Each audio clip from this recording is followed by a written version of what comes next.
할렐루야.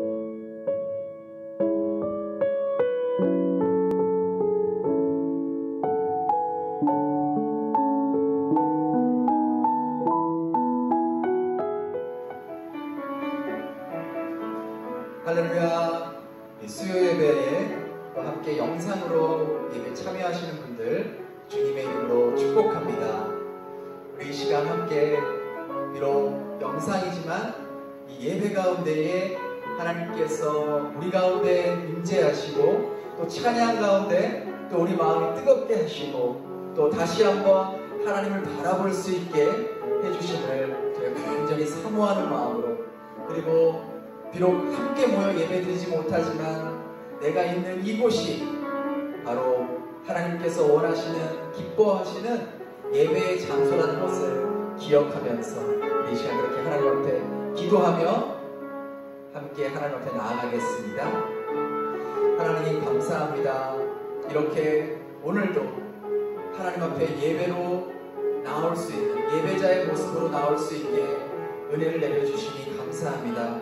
비록 저희들이 함께 모여 주님을 예배할 수는 없지만 각자 있는 처소에서, 각 가정에서, 또 회사에서, 일터에서 어느 곳에 있든지 그곳이 주님께서 우리를 부르신 예배의 장소라는 것을 늘 기억하면서 언제나 어디서나 어떤 상황에서나 예배드릴 수 있는 저희들이 되게 하여 주시옵소서.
그곳에서 주께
부어주소서.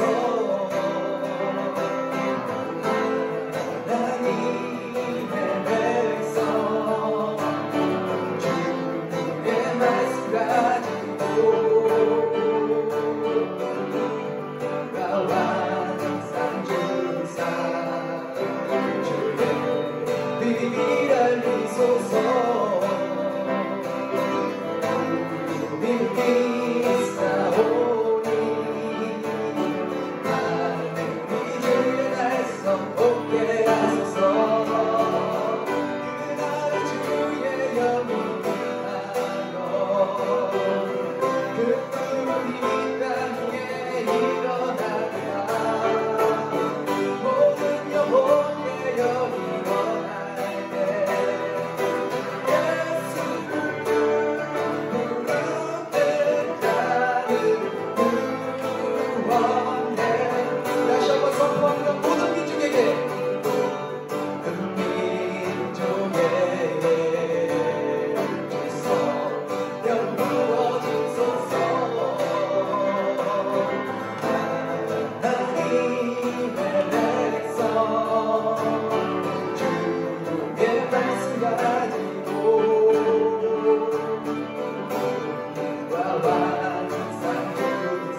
주님, 정말 이 땅의 황무함을 보시옵소서.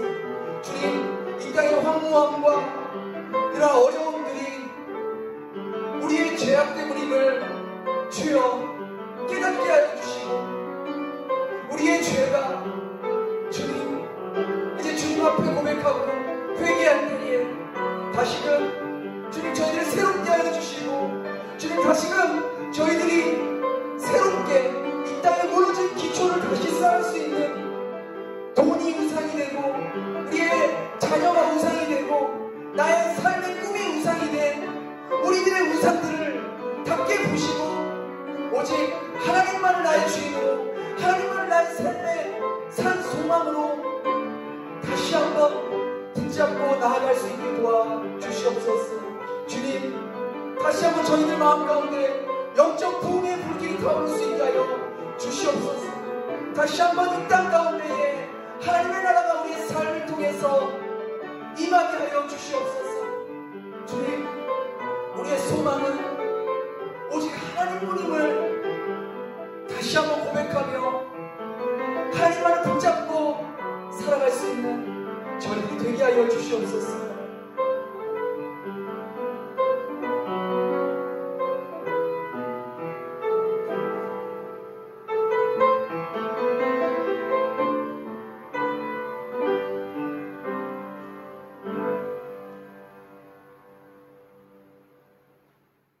오늘 함께 나눌 말씀은 마태복음 24장 3절부터 14절입니다. 마태복음 24장 3절부터 14절 말씀 우리 같이 함께 읽도록 하겠습니다. 예수께서 감난산 위에 앉으셨을 때에 제자들이 조용히 와서 이르되 우리에게 이르소서 어느 때에 이런 일이 있겠사오며 또 주의 임하심과 세상 끝에는 무슨 징조가 있사오리이까? 예수께서 대답하여 이르시되 너희가 사람의 미혹을 받지 않도록 주의하라. 많은 사람이 내 이름으로 와서 이르되 나는 그리스도라 하여 많은 사람을 미혹하리라. 난리와 난리 소문을 듣겠으나 너희는 삼가 두려워하지 말라. 이런 일이 있어야 하되 아직 끝은 아니니라. 민족이 민족을 나라가 나라를 대적하여 일어나겠고 곳곳에 기근과 지진이 있으리니 이 모든 것은 재난의 시작이니라. 그때의 사람들이 너희를 환난에 넘겨주겠으며 너희를 죽이리니 너희가 내 이름 때문에 모든 민족에게 미움을 받으리라.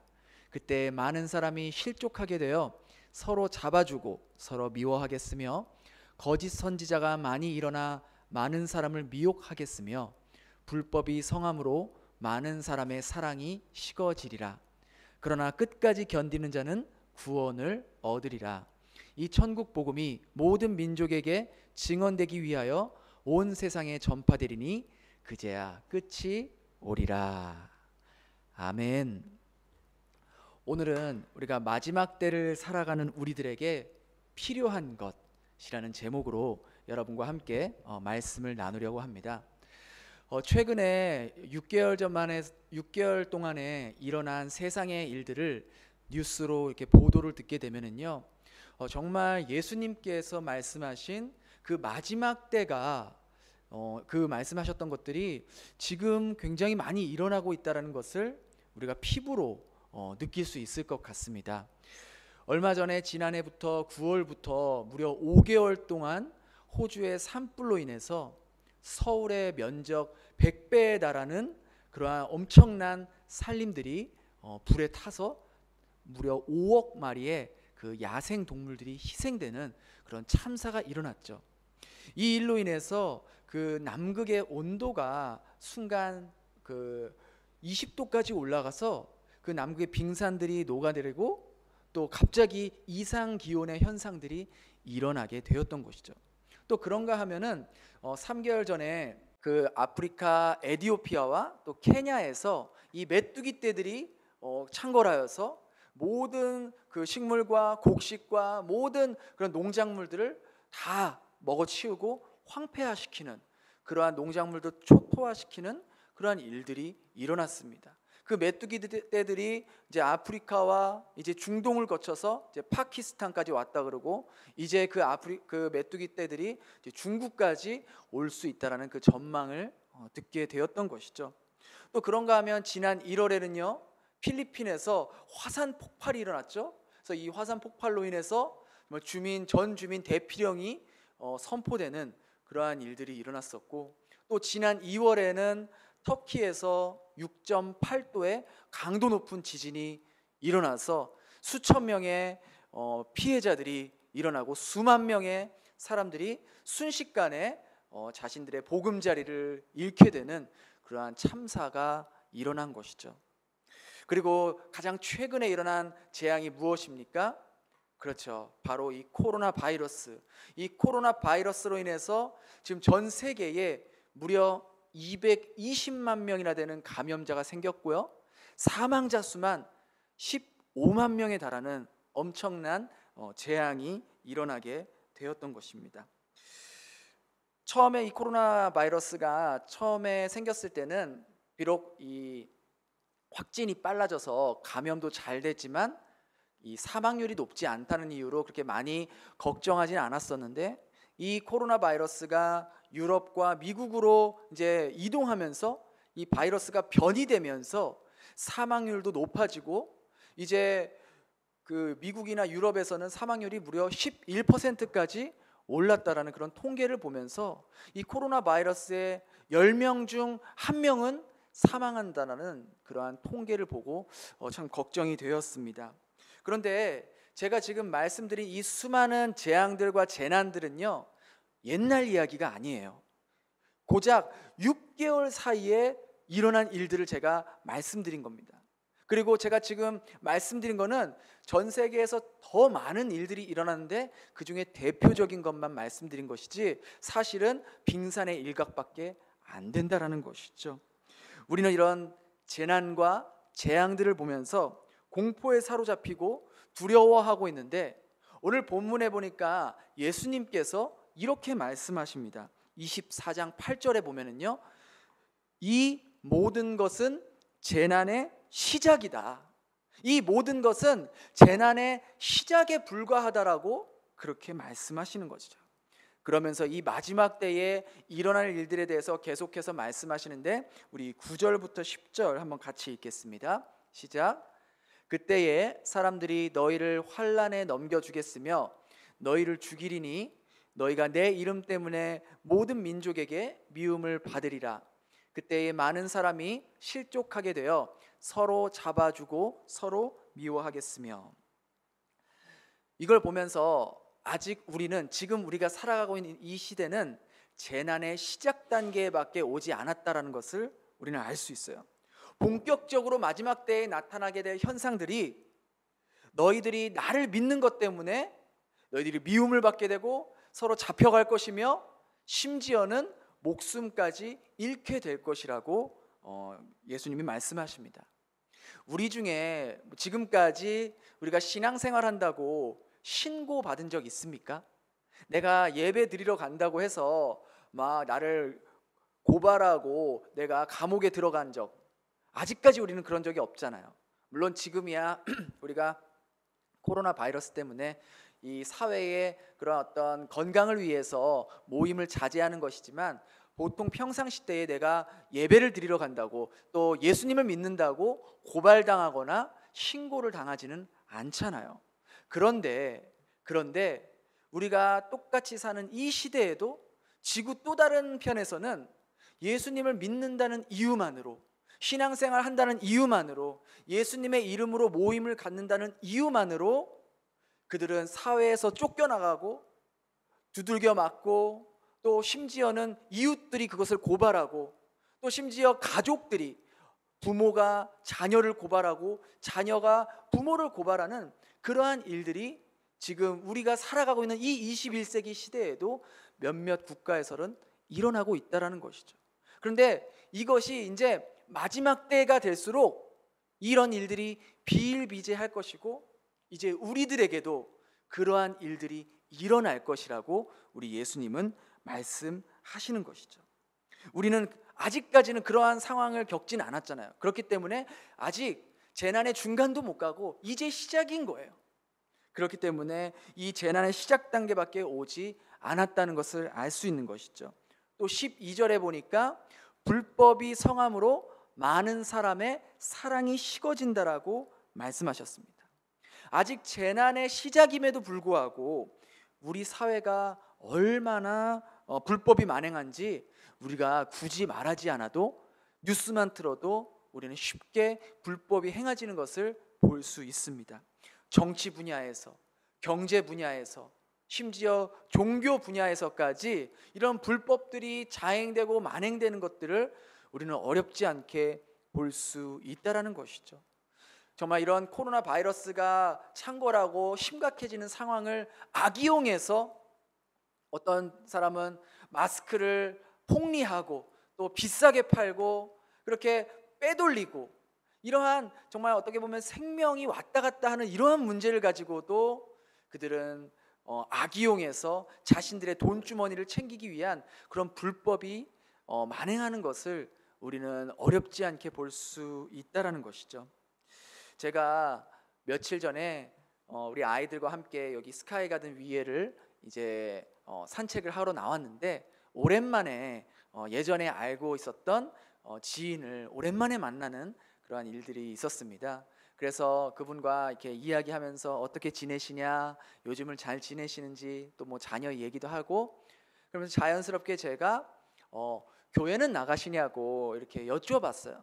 그러자 그분이 목사님, 저도 원래 교회 나가는 사람이었는데 요즘은 교회를 갈 곳이 없어요. 그래서 제가 왜 그러세요? 그러니까 아니 정말 목회자다운 목회자가 찾아볼 수가 없어요.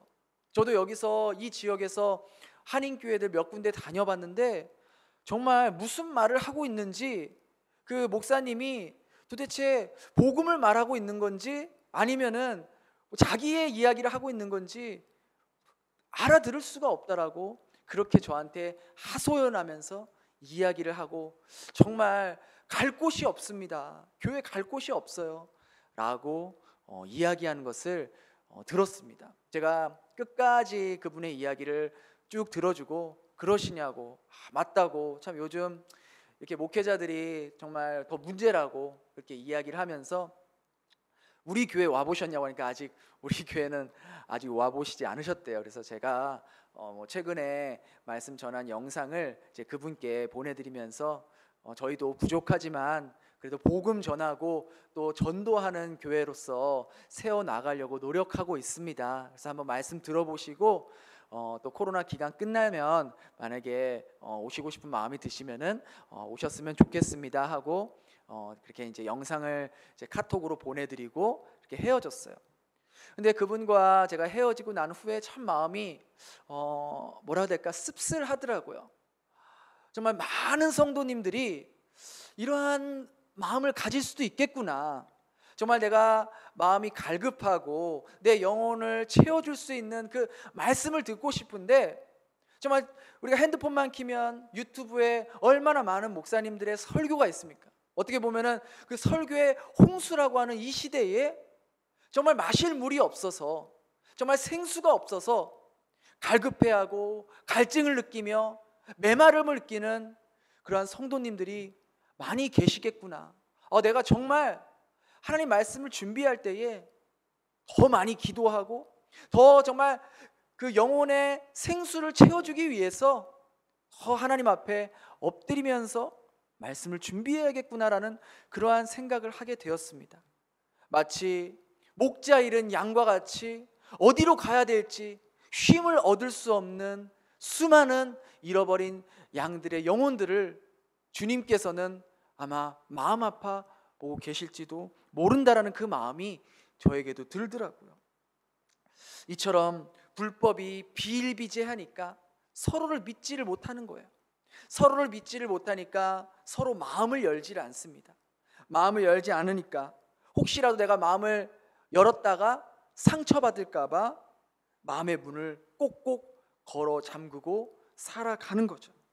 그러다 보니 자연스럽게 우리의 마음속에는 서로에 대한 의심과 또 그런 배려의 마음이 싸늘해지고 사랑이 식어가게 되는 거예요. 주님이 말씀하신 대로 지금 그대로 이루어지고 있는 것이죠. 그리고 세상을 보면 점점 낙심한 일들만 볼 수밖에 없다는 것이죠. 그럴 때 마음속에 이런 의문이 드는 거예요. 정말 하나님이 정말 살아 계시는 걸까? 하나님께서는 정말 이 세상을 공의와 정의로 다스리시는 걸까? 하나님은 우리의 기도를 듣고 계시는 걸까? 어떻게 기도하면 기도할수록 점점 더 세상은 이렇게 악해지는 걸까? 그러한 마음이 우리 가운데 들어올 수 있다라는 것이죠. 그래서 우리 마음이 낙심되고 주저앉게 되고 또 기도를 포기하고 싶은 마음이 들게 되는 게 사실입니다. 그렇다면 이 낙심할 수밖에 없는 상황 속에서 소망이 보이지 않을 것 같은 이 마지막 시대에 살아가는 우리들이 어떻게 살아가야 할 것인가? 무엇을 바라보고 살아가야 할 것인가? 그 질문의 답을 주님께서는요 13절에 아주 간단하게 명쾌하게 말씀하셨습니다. 우리 13절 한번 같이 읽겠습니다. 시작. 그러나 끝까지 견디는 자는 구원을 얻으리라. 이렇게 낙심할 수밖에 없고 소망이 보이지 않고 마음이 주저앉을 수밖에 없는 이런 상황 속에서 주님은 우리에게 끝까지 견디는 자는 구원을 얻는다고 말씀하셨어요. 그럼 이 끝까지 견딘다라는 이 말의 의미가 뭘까요? 그냥 무조건 그래 참자, 버티자 이런 걸까요? 이 끝까지 견딘다는 말은 오히려 하나님께 소망을 둔다라는 말과 같은 말입니다. 끝까지 소망을 놓지 않겠다라는 말과 같은 맥락을 갖고 있는 거예요. 이것을 어느 목사님이 이렇게 표현하시더라고요. 너무 그 표현을 잘해 주셔서 저도 여러분들에게 소개를 해주고 싶어서 말씀을 드린데요. 이 목사님이 이렇게 말씀하세요. 여러분은 어렵고 힘들 때 기도를 더 많이 하십니까? 아니면 삶이 평안할 때 기도를 많이 하십니까?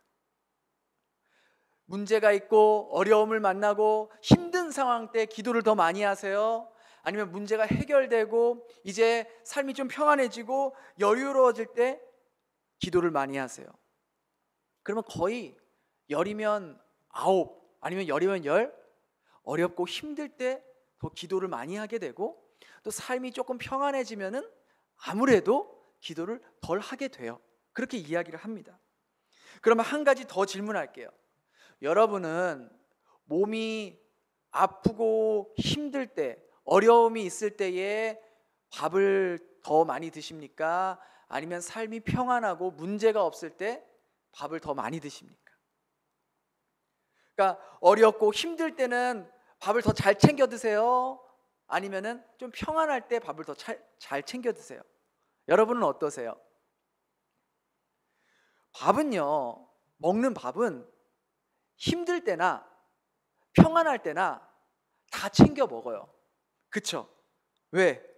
밥은 먹어야 살 수 있으니까. 여러분이 지금 일이 잘 되고 좋은 일이 있을 때도요, 여러분은 아침, 점심, 저녁을 챙겨 드십니다.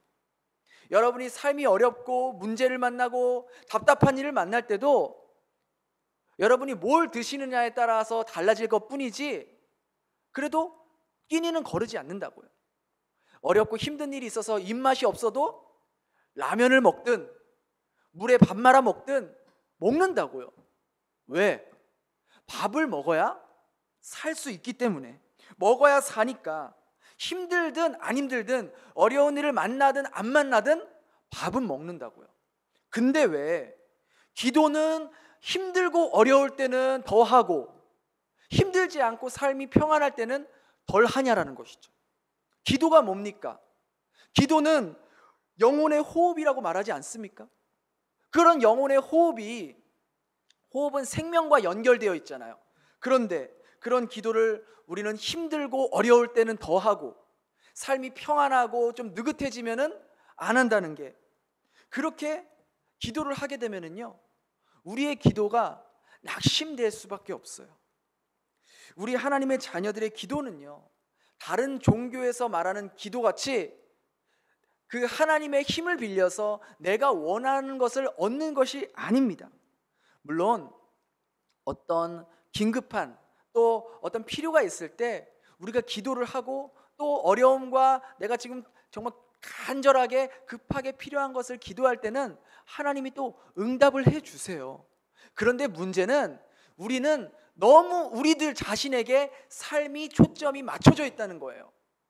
내가 힘들고 어려울 때는요, 누가 얘기하지 않아도 새벽 예배 나와서 눈물 흘리며 기도합니다. 그래서 하나님께서 그의 기도를 들어주시면은 이제 조금 나아져요. 그러면은 삶이 편안해지고 문제가 해결되면요, 기도하러 나오지 않습니다.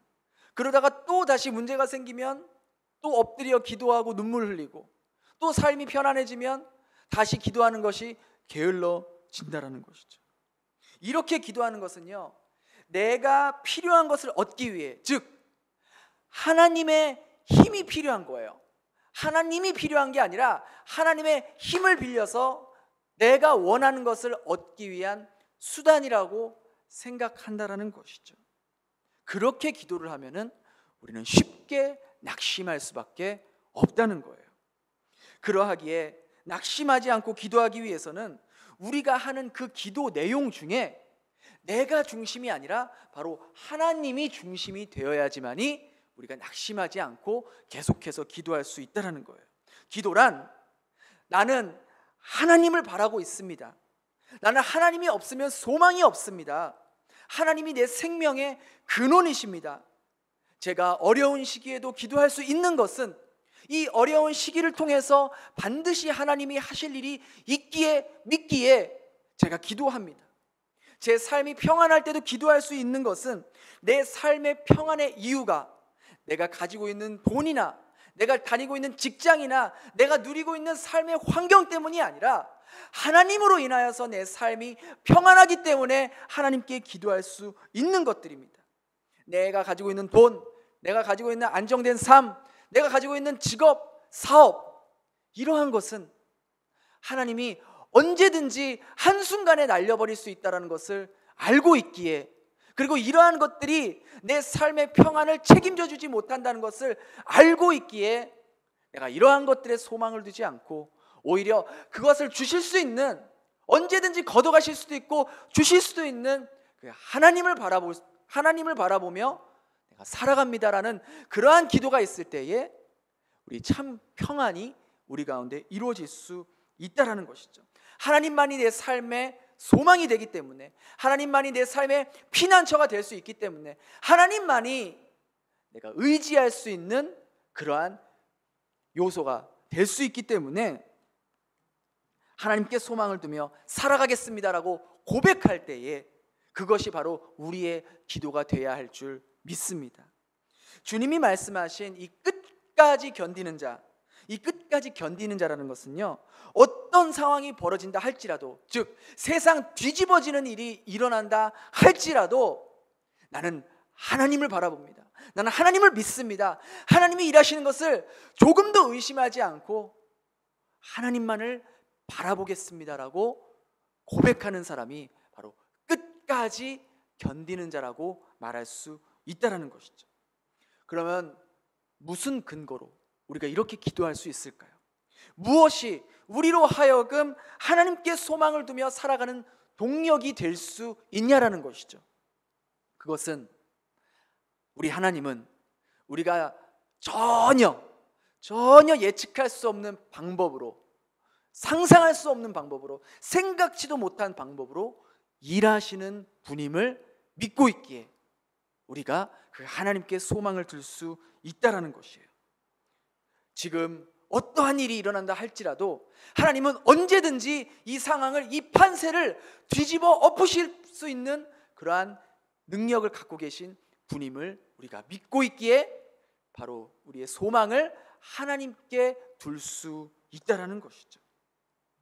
그 거대한 괴물 집단으로 변해버린 그 신천지, 이 신천지 기존의 교회에서도 더 이상 어떻게 할 수 없을 정도로 너무나도 커져버린 이 신천지를 하나님께서 어떻게 뒤집어 엎으셨습니까? 이 코로나와 또 정부라는 이런 수단을 통해서 정말 그 가정을 파괴하고 사회를 파괴하고 정말 이 기독교를 파괴하고 있는 그 이단 집단을 정부라는 것을 이용하셔서 전수조사를 하게 하시고, 또 3월 26일 서울시장으로부터 이제 그 신청 허가 취소를 나게 하는 그러한 일들을 하셨잖아요. 이게 우리들이 한다고 가능한 일입니까? 사람이 그것을 신청한다고 그게 가능한 일이에요? 절대 불가능한 일이죠. 누가 하셨습니까? 하나님만이 하실 수 있는 거예요. 하나님만이 모든 그 전세를 역전시키실 수 있는 그 능력으로 하나님이 하셨다라는 것이죠. 이처럼 하나님께서는 단 한 번에 모든 상황을 뒤집어 엎으실 수 있는 분이 하나님이라는 겁니다. 아무도 희망이 없고 아무도 가망이 없고 이제는 끝났다, 이제는 더 이상 소망이 없다라고 할 그때에도 모든 상황을 엎으실 수 있는 분이, 뒤집으실 수 있는 분이 바로 우리 하나님이라는 것을 믿는 그 믿음을 갖고 살아갈 때에 끝까지 견딜 수 있다라는 것이죠. 하나님께 소망을 두는 사람은요, 이 시대가 아무리 타락하고 아무리 불의한 일이 일어나고 아무리 정말 불법이 성행할지라도 소망을 잃지 않습니다. 희망을 잃지 않습니다. 왜? 이 상황 가운데서도, 이러한 타락하고 불법이 성행하는 이런 상황 가운데서도 하나님이 지금도 일하고 계심을 믿고 있기에 소망을 놓지 않고 끈을 놓지 않는 그러한 자가 바로 우리 예수님께서 말씀하신 끝까지 견디는 자라고 말씀하시는 것이죠. 하나님이 결정하시고 하나님이 움직이시면 지구를 흔들어 놓으셔라도 그 일을 진행할 수 있고, 문을 닫으면 열자가 없고 닫으면 열자가 없는 그분이 바로 하나님이라는 것을 믿을 때에 이 시대의 상황이 아무리 어지럽게 돌아가고 아무리 낙심하고 절망 속에 빠져 들어간다 할지라도 우리 믿는 사람들은 주저하지 않고 영 낙심하지 않고 오히려 이 시기에도 하나님이 반드시 일하실 것이다, 아니 일하고 계신다, 내가 지금 내 눈으로 보지 못하고 내 피부로 느끼지 못하지만 전능하신 하나님께서, 정의와 공의를 행하시는 하나님께서 이 불의한 시대에도 반드시 일하고 계신다라는 것을 믿고 살아갈 때에 우리가 바로 소망을 잃지 않고 끝까지 견디며 나아갈 수 있는 것입니다. 그리고 이렇게 끝까지 견디는 자에게는 우리 주님께서 하나님의 구원을 볼 수 있다라는, 얻으리라는 그 약속을 주셨다는 것입니다. 우리가 아무리 지금 이 시대가 어렵고 힘들고 각박하게 돌아간다 할지라도 나는 하나님께 소망을 두겠습니다. 내가 가지고 있는 돈, 내가 다니고 있는 직장, 내가 누리고 있는 이 환경은 나에게 참된 평안을 줄 수 없음은 저는 알고 있습니다. 이거는 언제든지 한순간에 날아갈 수 있다는 것을 알고 있습니다. 주님, 제가 이러한 것에 내 평안을 맡기지 않게 하여 주시고 오직 변하지 않고 영원하신 그 하나님께 소망을 맡기며 살아가겠습니다 라고 고백할 수 있는 저와 여러분들이 되길 바랍니다. 그렇게 할 때에 우리는 이 불법과 불의가 판치는 이 세상 속에서도 소망을 잃지 않고 끝까지 견디며 나아갈 수 있는 것입니다. 왜? 그 전능하신 하나님께서는 모든 상황을 역전시키고 지금도 단 한 번의 판세를 뒤엎으실 수 있는 하나님이심을 우리가 믿고 있기 때문입니다. 우리 이 시간 그렇게 기도했으면 좋겠습니다. 이 마지막 세대에도 끝까지 견딜 수 있고 끝까지 견디는 자에게는 반드시 하나님의 구원을 얻으리라는 그 약속을 붙잡고, 그동안 우리가 우리의 상황 때문에, 우리의 환경 때문에 내 믿음이 흔들리고 내 마음이 흔들렸다면 이 시간 하나님을 놓지 않게 하여 주시옵소서. 하나님을 끝까지 붙잡는 믿음을 허락해 주시옵소서. 내 삶의 소망은 오직 하나님뿐임을 고백합니다. 하나님, 지금 제가 누리고 있는 이것들은 하나님께서 한 번에 가져가실 수 있는 것임을 알고 있기에 이러한 것들에 제 마음을 두는 것이 아니라 오직 살아계셔서 지금도 역사하고 계시는 하나님 한 분에게만 소망을 두고 우리의 생각을 뛰어넘어 일하시는 하나님을 볼 수 있게 하여 주시옵소서. 그렇게 기도할 수 있는 저와 여러분 되기를 예수님 이름으로 축원합니다. 우리 기도하겠습니다. 그렇습니다. 주님, 지금 너무나도 세상이 마지막 때에 이르고 있고 정말 수많은 재앙과 재난들의 시대 속에서 살아가고 있습니다. 이러할 때에 소망이 보이지 않고 낙심돼 보이고 절망돼 보이는 이런 상황 가운데에서 주님, 우리들의 소망이 하나님께 소망을 바라보며 나아갈 수 있게 하여 주시옵소서. 이 세상이 아무리 불의가 판치고 아무리 마지막 때가 다가온다 할지라도 주님께서는 지금도 신실하게 일하고 계심을 믿고 또 지금도 언제든지 이 판세를 뒤엎으실 수 있는 분임을 저희들이 믿음으로 받아들이며 소망의 끈을 놓지 않고 살아갈 수 있는 저희들이 되게 하여 주시옵소서. 그래서 어둡고 칠흑 같은 이러한 고통의 긴 터널을 지나고 있지만 이 상황 가운데서도 하나님이 일하고 계심을 저희들이 믿음으로 받아들이며 하나님만 나의 소망이며 하나님만이 나의 피난처 되심을 고백할 수 있는 저희들이 되게 하여 주시옵소서. 감사드리며 예수님 이름으로 기도드립니다. 아멘.